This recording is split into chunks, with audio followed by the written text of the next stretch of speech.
Hey guys, welcome back to my channel. तो आज के इस वीडियो में मैं आपको एक्सप्लेन करने वाली हूँ 2024 में मूवी ब्लिंक। तो चलिए विदाउट वेस्टिंग टाइम मूवी का एक्सप्लेनेशन स्टार्ट करते हैं। मूवी स्टार्ट होती है 2021 से, जहाँ पर हम अपूर्वा नाम के लड़के को देखते हैं। आज अपूर्वा अपने थिएटर आया था क्योंकि वो किसी ड्रामा के रिहर्सल कर रहे थे। यहाँ पर हमें पता चलता है कि अपूर्वा की गर्लफ्रेंड है सपना, और वो दोनों ही इस ड्रामा में काम कर रहे थे। तभी अपूर्वा के पास एक आदमी आता है जो अपूर्वा से पूछता है कि उसकी माँ यशोदा कैसी है।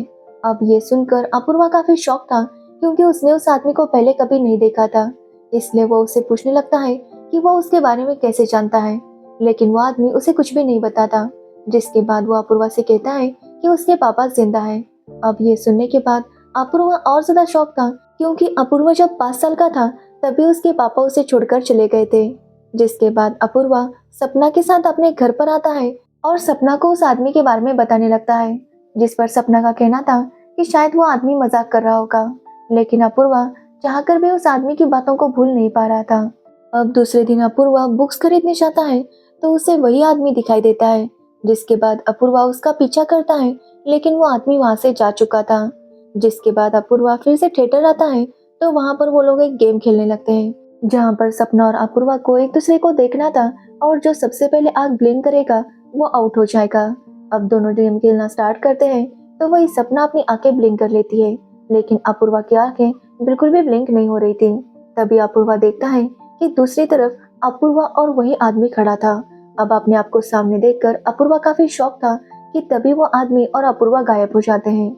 जो देखकर अपूर्वा काफी ज्यादा शॉक था। वो समझ नहीं पा रहा था कि आखिर वो अपने आप को कैसे देख रहा था वहां पर। जिसके बाद उनके ग्रुप में गोपाल नाम का एक राइटर आता है जो कि काफी ज्यादा बुजुर्ग था। एक्चुअली गोपाल ने काफी सारी किताबें लिखी थी और इस बार गोपाल इनके लिए एक नाटक लिखने वाला था।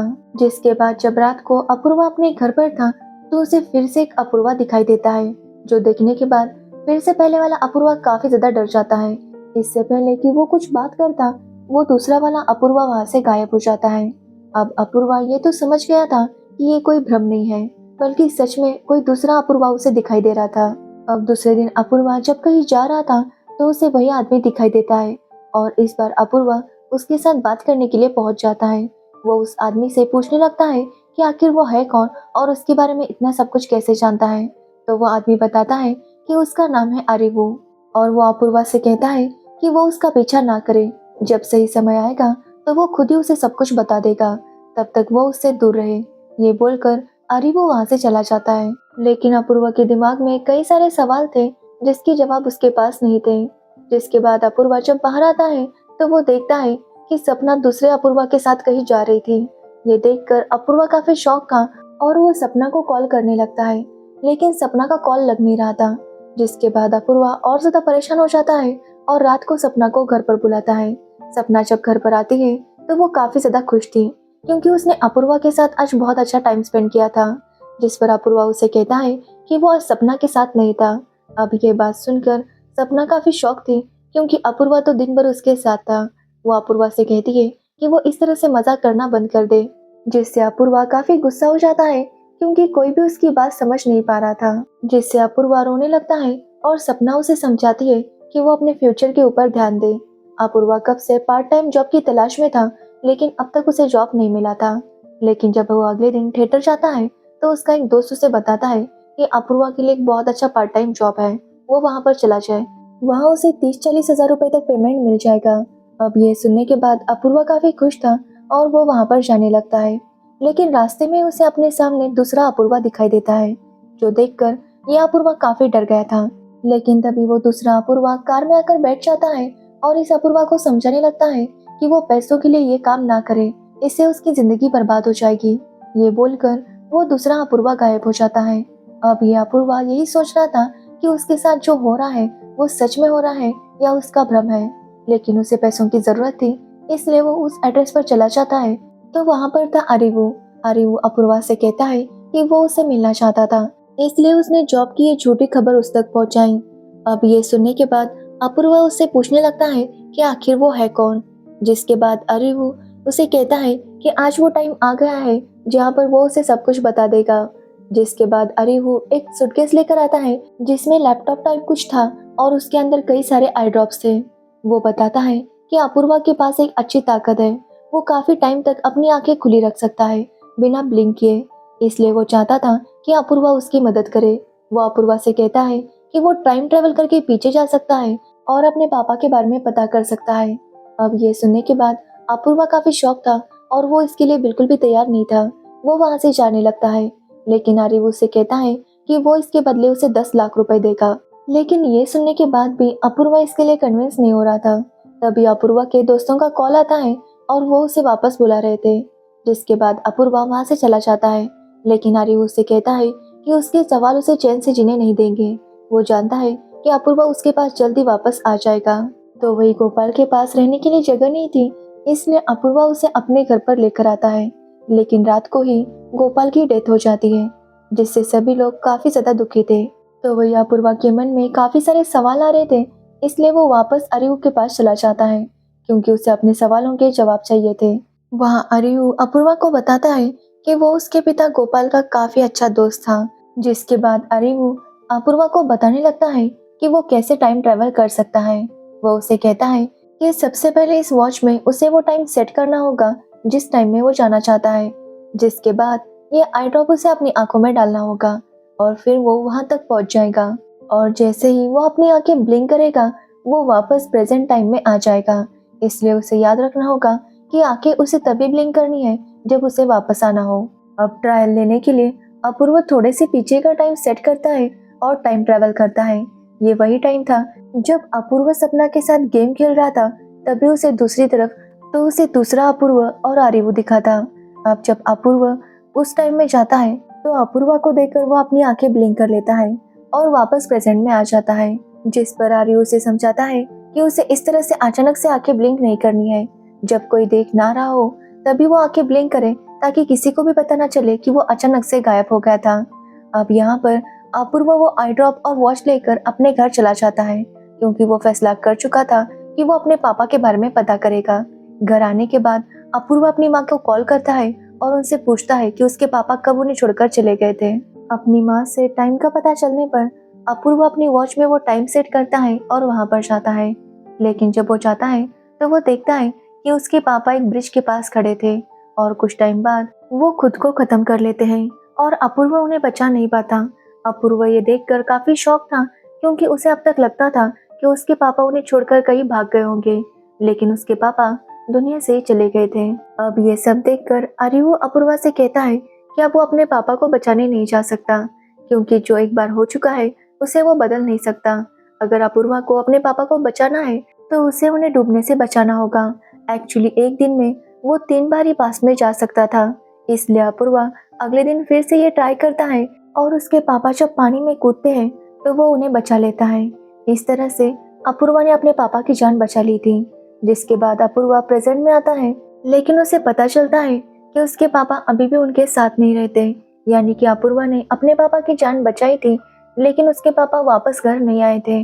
अब दूसरे दिन अपूर्वा जब थिएटर जाता है तो उसके कुछ दोस्त गोपाल के बारे में बात कर रहे थे कि गोपाल ने एक बहुत ही अच्छी कहानी लिखी थी जिसका मेन कैरेक्टर है अरिहु। अब ये नाम सुनने पर अपूर्व तुरंत जाकर गोपाल की वो बुक पढ़ने लगता है, जिसमें गोपाल ने अपनी लाइफ के बारे में सब कुछ लिखा था। जिसके बाद कहानी 1996 में जाती है, जहां पर गोपाल शास्त्री जी के साथ एक दूसरे शहर जा रहा था। तभी रास्ते में उन्हें अरिवु नाम का एक आदमी मिलता है, जो बताता है कि वो भी शास्त्री जी का भाषण सुनने के लिए जा रहा है, लेकिन उसे बस नहीं मिल रही। अब ये सुनने पर गोपाल उसे अपनी कार में लिफ्ट देता है। साथ ही वहाँ पर अरिवु और शास्त्री जी की मुलाकात होती है, जिससे अरिवु काफी खुश था। अब इस सफर में गोपाल और अरिवु काफी अच्छे दोस्त बन गए थे। जिसके बाद गोपाल अरिवु को अपने घर लेकर आता है, जहाँ पर अरिवु की मुलाकात गोपाल की वाइफ यशोदा और उसकी बहन देवकी से होती है।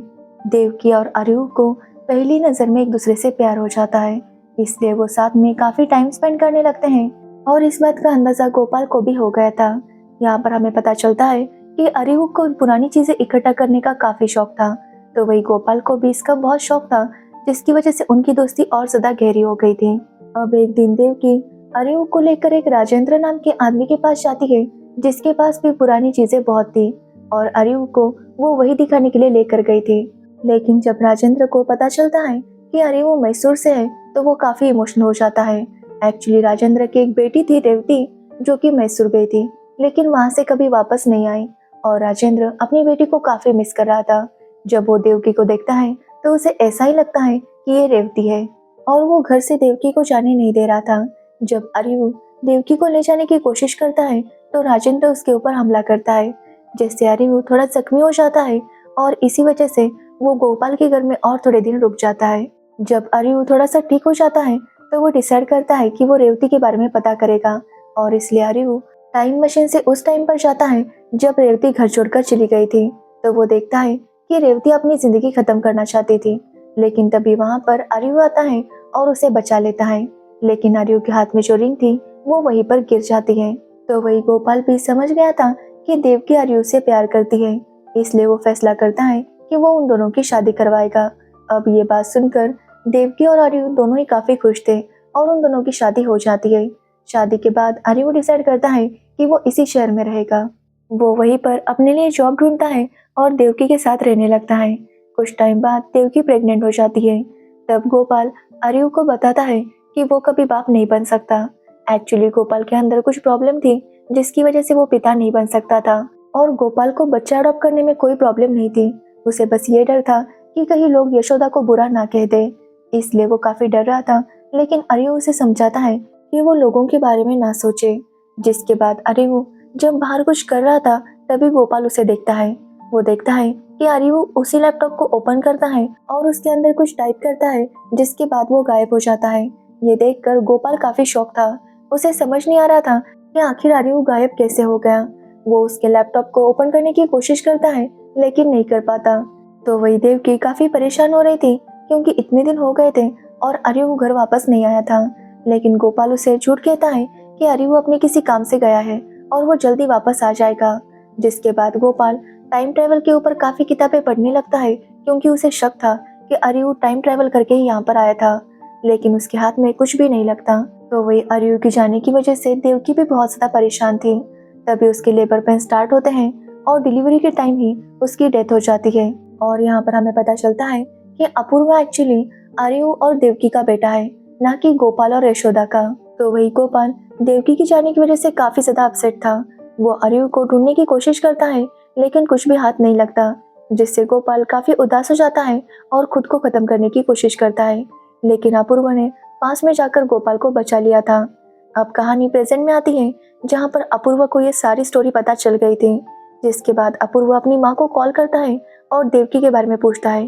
पहले तो उसकी माँ उसे कुछ भी नहीं बता रही थी, लेकिन अपूर्वा के गुस्सा करने पर वो उसे सारी स्टोरी बता देती है, और अपूर्वा समझ जाता है कि वो देवकी और अरियू का बेटा है। अब गोपाल काफी ज्यादा अपसेट हो गया था, साथ ही वो इस सब से थक गया था क्योंकि उसे लग रहा था कि पहले उसकी लाइफ अच्छी थी। ये सब पता करने के चक्कर में वो अपनी लाइफ खराब कर रहा था, इसलिए वो डिसाइड करता है कि अब वो पास में नहीं जाएगा। साथ ही वो अरियू पर काफी गुस्सा था कि उसने उसे सच नहीं बताया। जिसके बाद अरियू उसे कहता है कि उसे और एक सच है जो पता नहीं है। वो बताता है कि अपूर्वा और अरियू दोनों अलग नहीं है, बल्कि दोनों एक ही है। और ये सुनने के बाद अपूर्वा काफी ज्यादा शॉक था। अरियू बताता है कि अपूर्वा को कुछ टाइम बाद सपना छोड़कर चली जाएगी, जिसके बाद अपूर्वा की माँ भी मर जाएगी और अपूर्वा अकेला हो जाएगा। जॉब की तलाश में वो कोलकाता जाएगा, लेकिन वहां पर उसका कहने वाला कोई भी नहीं होगा। वो अकेला काफी परेशान होगा। जिसके बाद वो एक आदमी से मिलेगा जो उसे टाइम मशीन के बारे में बताएगा। जिसके बाद अपूर्वा अपना अकेलापन दूर करने के लिए वो टाइम मशीन से 1996 में जाएगा, लेकिन ये तरीका अलग होगा। इसमें ऐसा नहीं होगा कि वो आंख ब्लिंक करेगा और प्रेजेंट में आ जाएगा, बल्कि ये दूसरा तरीका था। इसमें उसने एक रिंग पहनी थी जिससे वो लाइफ टाइम के लिए एक दूसरे टाइम में जा सकता था। और इसी तरह से अरियू 1996 में आया था, जहाँ पर उसकी मुलाकात गोपाल से हुई। गोपाल से मिलने के बाद उसकी मुलाकात देवकी से हुई और उसने देवकी के साथ शादी की। लेकिन जब वो रेवती को बचा रहा था तब उसकी रिंग गिर गई। अब अरियू के पास वो रिंग नहीं थी, जिसकी वजह से वो बस 1 साल के लिए इस टाइम में रह सकता था। अगर वो उससे ज्यादा रहा तो यहीं पर उसकी मौत हो जाएगी। अब अरियू देवकी को छोड़कर जाना तो नहीं चाहता था, लेकिन जिंदा रहने के लिए वो वापस दूसरे टाइम में आ गया। जिसके बाद वो 2033 में गया और यही सोचने लगा कि वो वापस उस टाइम में कैसे जा सकता है। काफी रिसर्च करने के बाद उसे वापस जाने का रास्ता मिल गया और वो ईयर 2001 में चला गया, जहाँ पर उसकी मुलाकात गोपाल से हुई और वो देवकी के बारे में उससे पूछने लगा। तो गोपाल ने उसे बता दिया कि देवकी मर चुकी है और उनके बच्चे को वो अपना चुका है, इसलिए वो यहाँ से वापस चला जाए। लेकिन आर्यू को एक बार अपने बच्चे को देखना था, लेकिन गोपाल इसके लिए नहीं मानता और वो आर्यू को पीट देता है।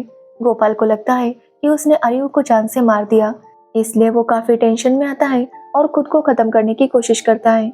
लेकिन आर्यू जिंदा था, तो वही गोपाल को भी अपूर्व ने प्रेजेंट से पास्ट में आकर बचा लिया था। अब ये सब सुनने के बाद अपूर्व काफी दुखी हो जाता है, क्योंकि अपूर्व ही आर्यू था। अपूर्व ने ही पीछे टाइम में जाकर अपनी माँ से शादी की और उसे प्रेग्नेंट किया, जिसके बाद खुद को ही जन्म दिया। ये सब जानने के बाद अपूर्व को खुद से नफरत होने लगती है। तभी आर्यू उसे कहता है कि वो एक टाइम लूप में फंस गया है और अगर उसे ये सब खत्म करना है तो उसे अपूर्व को मारना होगा, ताकि आगे जाकर अपूर्व आर्यू ना बने। अब ये सुनने के बाद अपूर्व काफी डर जाता है कि तभी उसे सपना की याद आती है और वो आर्यू से कहता है कि वो एक बार सपना से मिलना चाहता है, जिसके बाद वो उसके पास आ जाएगा और वो उसे मार दे। जिसके बाद अपूर्वा सपना को मिलने बुलाता है ताकि वो उसे बता सके कि वो उसे कितना प्यार करता है। तब सपना अपूर्वा को एक रिंग दिखाती है। एक्चुअली ये रिंग सपना की माँ की थी और ये रिंग वही थी जो आर्यू से गिर गई थी, यानी कि सपना की माँ कोई और नहीं बल्कि रेवती थी, जिसे आर्यू ने बचाया था। जिसके बाद अगले दिन अपूर्वा आर्यू के पास आता है और उसे कहता है कि वो सबसे पहले आर्यू को खत्म करेगा ताकि ये सब खत्म हो जाए। जिस पर आर्यू कहता है कि उसे खत्म करने से कुछ भी नहीं होगा, उसे पहले खुद को खत्म करना होगा। लेकिन अपूर्वा उसकी बात नहीं सुनता और उसे मार देता है और फिर वो खुद को भी खत्म कर लेता है, क्योंकि इसी से वो टाइम लूप खत्म हो सकता था। तो वही हम सपना को देखते हैं, जो भी गायब हो जाती है, क्योंकि सपना रेवती की बेटी थी और अगर आर्यू पास में गया ही नहीं तो रेवती की जान बचेगी ही नहीं, यानी कि सपना पैदा ही नहीं होगी। जिसके बाद हम सपना और अपूर्वा को एक दूसरे ही दुनिया में देखते हैं, जहाँ पर वो साथ थे। तो वही 1996 में गोपाल की मुलाकात किसी आर्यू से नहीं होती और वो शास्त्री जी को लेकर फंक्शन में चला जाता है, यानी कि आर्यू और अपूर्वा दोनों का चैप्टर खत्म हो गया था और इसी के साथ ये मूवी एंड हो जाती है। तो ये थी ब्लिंक मूवी की स्टोरी। इसकी स्टोरी थोड़ी सी कॉम्प्लिकेटेड है, लेकिन मैंने सिंपल वे में बताने की कोशिश की है। तो अगर आपको इस मूवी की स्टोरी और मेरा एक्सप्लेनेशन पसंद आया हो तो वीडियो को लाइक कमेंट शेयर जरूर करना और मेरे चैनल को सब्सक्राइब करना बिल्कुल मत भूलना। Thanks for watching video.